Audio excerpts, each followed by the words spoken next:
तो हम आपको बता दें, इस वक्त बड़ी खबर आ रही है। एडीजे प्रशांत कुमार को ही डीजीपी का चार्ज दिया गया है। अभी तक डीजीपी के नाम का ऐलान नहीं हुआ है, लेकिन हितेश चंद्र अवस्थी आज रिटायर हो रहे हैं। ठीक उससे पहले एडीजे प्रशांत कुमार को डीजीपी का चार्ज सौंपा गया है। जब तक नए नाम का इंतजार ऐलान नहीं हो जाता है, तब तक अभी एडीजे प्रशांत कुमार ही कार्यभार संभालेंगे, इस तरह की खबर आ रही है। तो रिटायर्ड हुए डीजीपी हितेश चंद्र और एडीजे प्रशांत कुमार को चार्ज दिया है अपना। तस्वीरें हम आपको दिखा रहे हैं। हालांकि 2-3 नामों पर मंथन चल रहा था, लेकिन अभी तक का ऐलान नहीं हुआ है नए डीजीपी का। ऐसे में एडीजे प्रशांत कुमार ने डीजीपी का कार्यभार संभाला है, क्योंकि हम आपको बता दें आज हितेश चंद्र अवस्थी अपना उनका कार्यकाल समाप्त हो रहा है। तो ऐसे में अभी तक चुनाव डीजीपी का नहीं हुआ, तो प्रशांत कुमार जो एडीजे हैं उनको चार्ज दिया गया है डीजीपी का।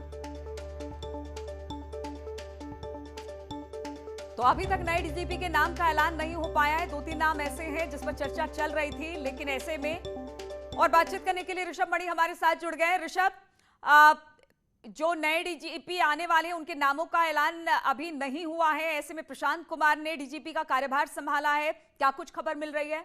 जी देखिए, सिग्नेचर बिल्डिंग जो उत्तर प्रदेश पुलिस का मुख्यालय है, वहां पर डीजीपी एचसी अवस्थी ने अपना charge ADG law and order Prashant Kumar को सौंप दिया है।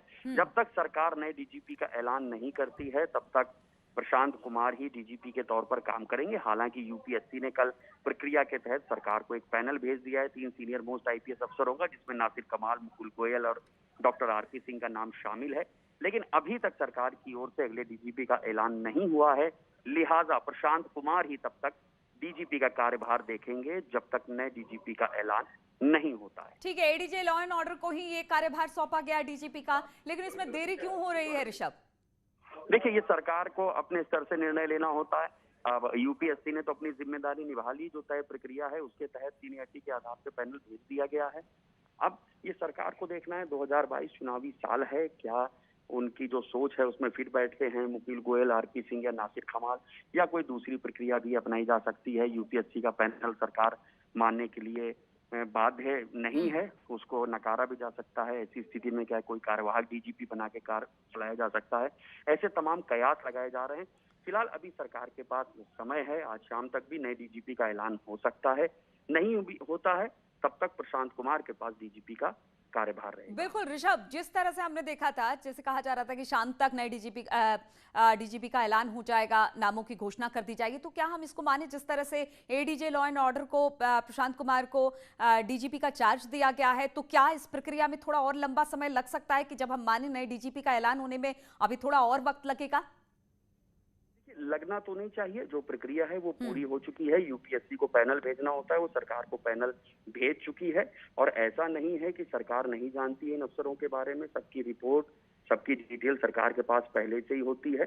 ये कुछ मिनटों का ही काम है। अब ये सरकार को डिसाइड करना है कि जो प्रोसेस है, प्रक्रिया है यूपीएससी के माध्यम से, उसको ही फॉलो करना है या सरकार के दिमाग में कुछ और चल रहा है 2022 के चुनाव को देखते हुए। चूंकि आप इस बीट पर हमेशा रहे हैं ऋषभ, इससे पहले भी कभी ऐसा हुआ है कि हाँ ठीक है अभी थोड़ा वक्त लगेगा डीजीपी के चुनाव के लिए, तो एक्टिंग डीजीपी फिलहाल बना दिया जाए, क्या इस तरह से पहले भी हो चुका है?